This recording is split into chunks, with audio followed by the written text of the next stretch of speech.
sa nabalaanan ninyo, ang tanan niya naka-color misty green. Abi, sige, abi, tanan niya naka-misty green. Ang mga color rin. Sige, woo! Ay, ako lang. Okay. Go! Ayan. Amo ni sila, amo ni kami ang sa Eusebio clan nga kami ang host sa Silinga reunion naton.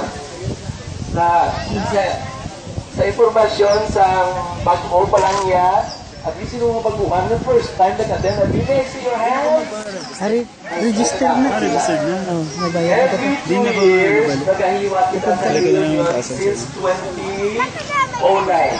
So, ngayon niya siya, meaning every 2 years, 2009, ang mag-host na pamili. Ano gani? Na plan? Ito na ang pinakauna git. Petro.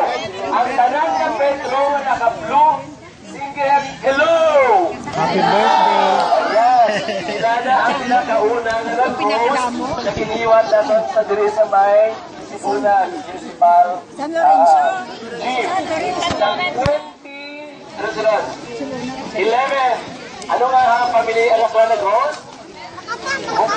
Pedro? Ah, Pedro mo gyapon. Ay, say hello sa Pedro! Ayan. Ang blue na sila, blue. Sa 2013, nag-iwan kita